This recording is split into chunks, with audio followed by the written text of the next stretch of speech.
Mommy. Fine. Oh, okay lang. Okay lang.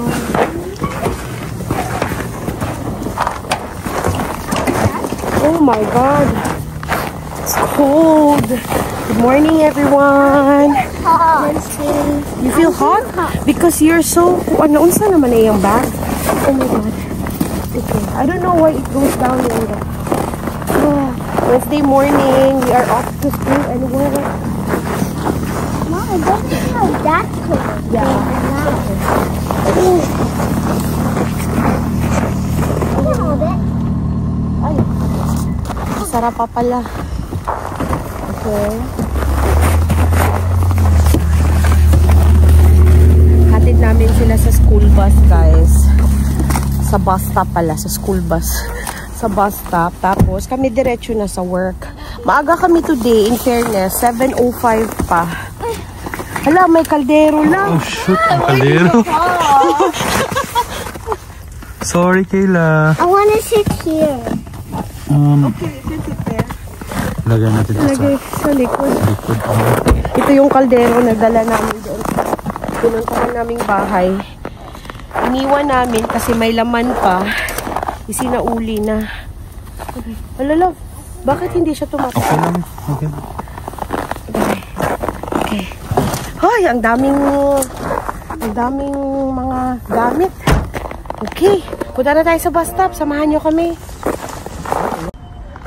Linis tayo, guys. Nag-snow pala konti kagabi. Kasi may mga ganyan. O baka sa hangin.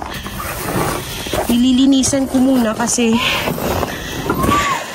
inutusan ko si Daddy na kunin yung inhaler ko sa asthma. Kasi may asthma ako. Eh ngayon, kapag may naaamoy ako sa bus na hindi ko gusto, stop it guys! Na naamoy, para akong inaatake kasi may sipon ako tsaka ubo. So kailangan ko yung dalhin everyday. Anyway, parang okay na to. Salamat, Daddy. Okay na ba yan? Okay na. Okay. Sige. Ayan, kinuha niya ito. Ito yung inhaler ko since college. Since college, meron tayong ganito. Pasok na ako. So, kita tayo doon sa bus stop, guys. Nandito na kami sa bus stop. Sunrise. Tingnan nyo naman yung mountain of snow. Another day. Hustle.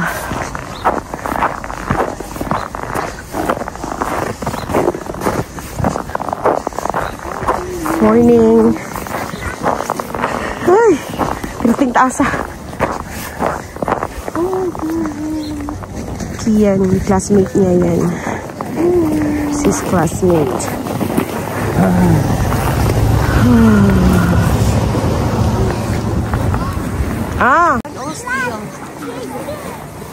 Careful, Kayla.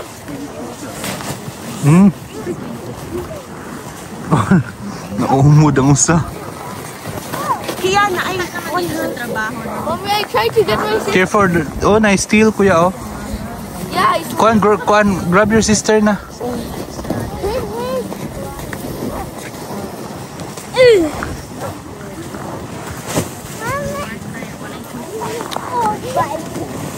Kayla, go down over here. Over there.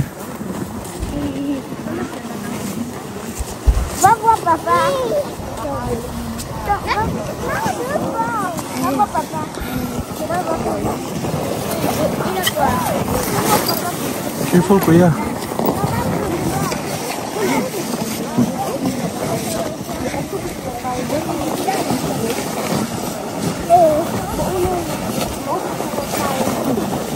Go down na kayo. The bus is here na. Nanaroon ang bus. Oh, careful. Cold kayo. Cover your face, kuya.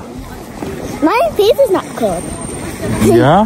The bus is here. No, the bus is here. Kiss ko. Bye. Bye-bye. Love you.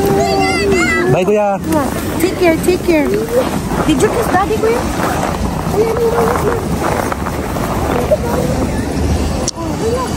Makasuot na natin. Except yung mga bata. Kas lang kayo mag-isaya.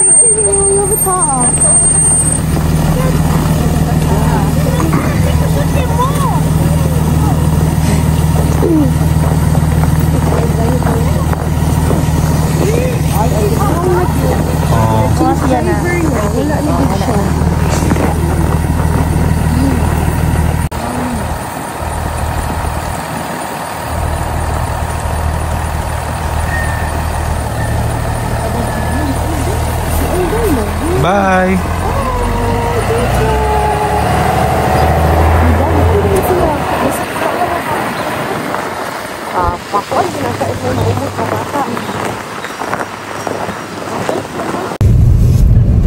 Ayun na, nakaalis na yung mga bata, guys.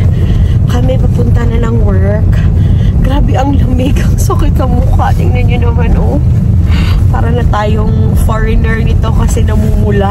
Pero ang totoo niyan, numb na yung pisngi namin. Ay, mayroong isang school bus pa. So, magsastop muna kami. Ay, okay, go na. So, yun na. Yun yung usual na ginagawa namin sa umaga. Tapos, mamaya ulit, pagkahapon, uwi from work, pick up ng mga bata. Yun lang, very, ano ba yung tawag nun? Very routine. Very routine yung buhay namin dito sa Canada. Hindi kagaya kung nasa Pinas, kapag after work, alas 5 uwi ng bahay. May time pa na makipag chika-chika, chismis sa mga neighbors. Dito, after work, wait, excuse me.